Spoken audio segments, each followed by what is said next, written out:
Very important. Tumetembelea mkulima. Very important. Hii sehemu inaitwaje? Hebu nikuwekea na inaitwa Adams Arcade. Adams Arcade. Yes.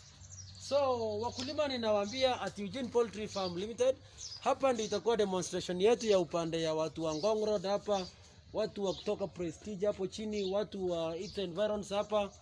Ninawakaribisha sana, mko hapa ndio mtakuwa mnakuja kuona vifaranga zetu, na pia tutakuwa tunaoffer pia all services ambazo zinakuwa offered kwa Eugene Poultry Farm Limited. I'm sure it will be a good talk. We are doing live streaming in Facebook, huh? Okay. So be aware. Other farmers also wanasoma. Na nimeona sana mmejaribu mpaka uko na uniform mama. Huwa navaa uniform. Uniform unafanyia nini sasa? Unavaa saa ile naenda kwa kuku. Unavaa wakati tunaenda kwa kuku. Kwa kuku. Yes. So inamaanisha kama unaenda kwa kuku lazima uwe na uniform. Ni kwa nini tunakuwa na uniform? Ni vizuri because sasa unajua kama umevaa nguo zako ukiwa na uniform juu, pia kuku zinapenda kuzoea kuona same type of clothing. Ndio zinazoea, zinatulia. Sasa inamaanisha kuku Alex mnaenda simkuje. Msikilize venye mkulima wetu anatuprove hapa.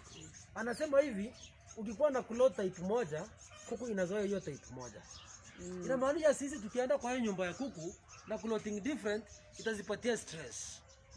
So inamaanisha tukienda hapo ndani pia kama ulikuwa na hii nguo au utakuwa umepeleka infection nyingine huko, si ndio? Yeah, ni kweli. So hapo ni kumaanisha biosecurity. Yes. Biosecurity is the key. Sasa leo tunakutoa makosa. Tuende kwa nyumba yako ya kuku.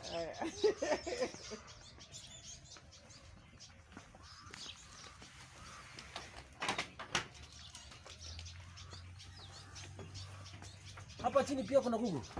Hapa chini hakuna kuku. Hapa chini hakuna kuku. Hakuna. So good. Jimmy, ukuna kaa nyumba yetu na tunachukua tunaenda.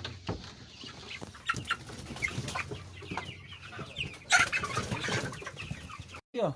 Kwa nini iko chini? Labda hizi ndio inakuanga bruda yangu. Oh, hii ndio inakuwa bruda.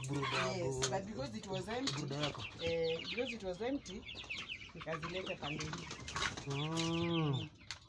So I can see you are doing a good job, eh? So reason ambayo hii nyumba inakaa fupi ni moja. To increase the heating room of this house. Okay. Ukiwakisha hapo moto, moto inakuwa mingi sana. Isipotee. Inamaanisha sasa this is the best brooder. This is the best brooder. Okay. And then also, ndio tumeingia kwa nyumba yako ya kuku, haijakuwa na footbath. Footbath ni nini? Unajua footbath? Ni ya kazi gani footbath? Si bahari unafanyia kazi yako zaidi unapatiwa kitu chakula. Hapana. Ni ya kazi gani? Footbath unachukua maji, unaweka kwa besheni. Ukiweka kwa besheni hapo chini, mkulima akiingia hapa ndani, anaweka maji, anaweka mguu kwa hiyo maji, anaingia kwa nyumba yako ya kuku. Kama alikuwa amebeba infection kwa miguu zake, anaziacha kwa maji huko. Je, ni dawa gani unaweza tumia kwa hiyo kuweka kwa hiyo maji yenye unaweka hapo nje kwa besheni? Disinfectant. Very good. Which one? To be specific. Kama moja ambayo unajua, sema hata moja tu. Hata ni jina na sahau na nakuanga nayo. Sasa naweza nikakuelezea. Kuna ya Ultracide. Ultracide iko, kuna ya Noroclans, kuna ya Biosafe. Kama hizo, kuna Coopacide. Hivyo. Usiwahi pika TH4. Usiwahi weka TH4 kwa footbath ama kwa nini, ama kwa kupiga ndani ya kuku penye kuku iko. Hiyo unapiga kwa nyumba ambayo iko free. For example, nyumba kama hiyo ukitoa hizi kuku zote hizo sasa, ndipo unaweza piga hiyo TH4 ya kurule out hizo infections zilikuwa hapo ndani zote. Why do you have to do that? Why do you have to disinfect? When the chickens are not there. When the chickens are not there. You know, for example, if you remove this flock outside. Yes. Acha Alex aongea. Alex. Repeat the question. Why is it important to do fumigation when the stock is outside? For that particular drug. The TH4 and the compact. You know the workability of the TH4.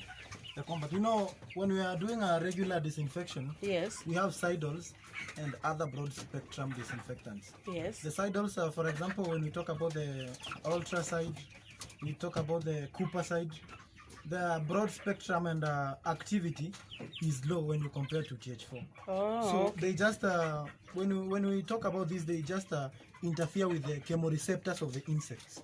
That is But why they cannot kill the birds. Okay. But when we talk about TH4, Yes. TH4 is very strong. It can affect your. That is why now you your need flock. to do it when they are not there. When they're not there. Are you at home? I get it now. And then in the local man's language. Yes. Wanasema tukipiga TH4 ama combat unapata hiyo unapata ni very strong. Ambayo inaweza affect mpaka kuku. Oh, okay. I didn't know that. Lakini hizi zingine hizi ultraside, yes, they are mild.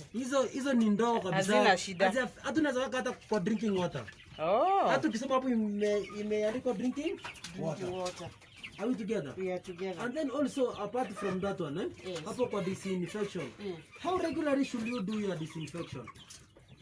Every time you put the sawdust. Inafaa kwa routine disinfection. After at least 3 weeks, you do the routine disinfection. Are we together? Let me ask.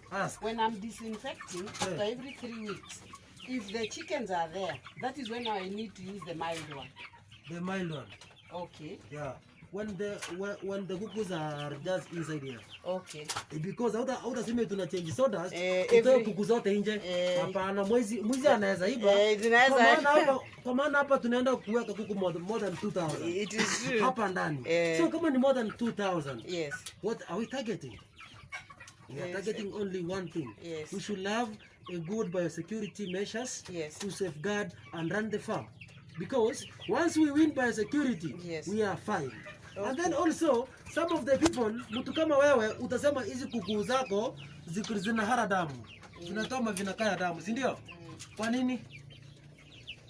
I think when they feed on dirty maybe feeds, and when you don't change the sawdust regularly and it has taken too long, I think when they feed on hiyo uchafu na hizi zako tukichunguza hatuwezi pata damu hata moja. Hapa? Hakuna. So umejaribu kuosha drika zako asubuhi kabisa? I do it every morning. Every morning. Na hapa ndio zinachafua hapa. Mura, what I normally do when that happens, after every 30 minutes nakuja na karai natoa hiyo uchafu. Natoa uchafu. Na mavi ambayo napata imekuniwa hapo na huko zinakunywa mavi. Wapi? Hapa ndani? Hakuna, hiyo ni sawdust. In fact, I was in the process of changing now. And why should you strain that way? Why should you strain? What should I do? Tafuta kitu ambayo ni kubwa juu kidogo. Ambayo unaweza inua juu kidogo hata hivi. Hapo. Zikunie maji hapo. Zitafikia juu because that way hazitaweka uchafu. Unamesha urefu ya mgongo ya kuku. Mgongo ya kuku iko hapa. Hapa, umeona hapa? Hapo. So inakunyia hapo. Pia feeders, same thing. Unapiga urefu ya mgongo ya kuku. Sawa, usisumbuke. I didn't know that because I keep on changing. Ndio maana tuko na field work. Hiyo sasa masomo ni muhimu sana. Ndio maana tuko na farmers follow up. Ni muhimu sana. From there capacity building. Nimeelewa. Sawa, from there out waste feeds. From there out waste nini? Like hapa hivi hapo najidanganya hapa. Hiyo, hazimwagi chakula. Hapana. Hizi zimekuwa kubwa. Zinakula zinaangusha chini. It is true. Zinachukua moja zinaangusha nje. And mark you, hii chakula haukuibajetia. From there by the end of the day utasema ya hakuwa kuku za kienyeji improved zinakula nini? Zinakula sana. Zinakula sana kwa sababu unamwaga chakula mingi chini au juu it goes pia fanya wanakuja kukula. Pia panya inaweza kuja inapenda chakula ya kuku sana. So chakula ambayo panya inakula haukuibajetia. You did not budget for rodents to come and eat your feeds. It is true. You did not budget for feeds wastage. So use the right feeders at the right time. Okay. These are 2 months old birds. They are very big. And what is there? And what is there? If you know they're feeding well, you are lucky. For example, na mbona unafikiria hii kitu ni red? red. Funny? I think they recognize that color red. So ukiweka maji yako kwa red drinker, they tend to know there is water. Kuku mama zinapenda rangi ngapi? 3. Rangi ngapi? 3. Red, yellow na somehow white. Ndio maana white inakaa juu, red inakaa chini. Inazi attract. Ni nini uko hapa ndani? Oh, so when they come unapata mjinga amechukua mabati ya jua kali, hajapentiwa hata red. Ameweka tu. Alafu anasema uniformity of growth of birds has grow uniform. Kwa sababu hazikui attracted to the containers. And then also now what you should improve on the arrangement of water. Maji yako iko hapa, kuna kuku zingine huko. Unafaa kwa drink nyingine hapa, nyingine huko, nyingine huko. Ili kuna kuku yenye iko lazy ambayo imekula huko, imeshiba. Unaona? Imeshiba. So, ikifikiria ikuja kunywa maji inachoka. Ni kama wewe ukula ugali na kuku. Kuku ya kuraira kama zile ulitembea kwa shamba yangu huko ukaona. Nikaona. Kuku ya kilo 4 umekula mzuri umeshiba. Stomach iko full. Hutaki kuamuka. Alafu uamue sasa uko Adam Circuit.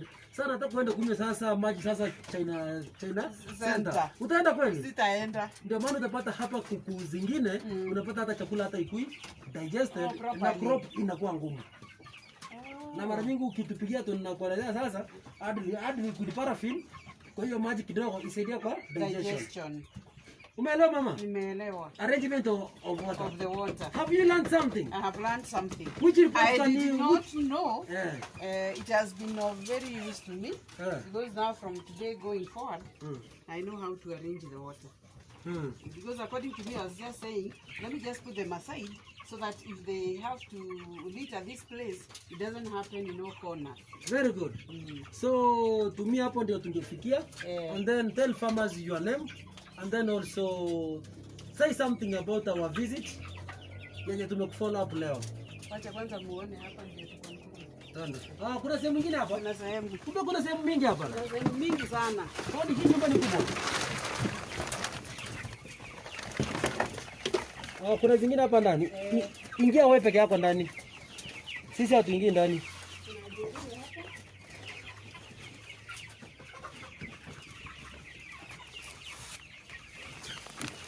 So umeangalia hii ni kazi mzuri sana na unafanya mama. Najaribu.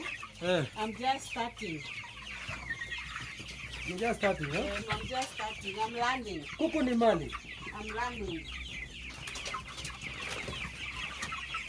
But I've learned a lot because you see now, I'm spending a lot of time. Maji sasa ukiincrease sasa maji sasa this size kuja juu itakuwa poa sana.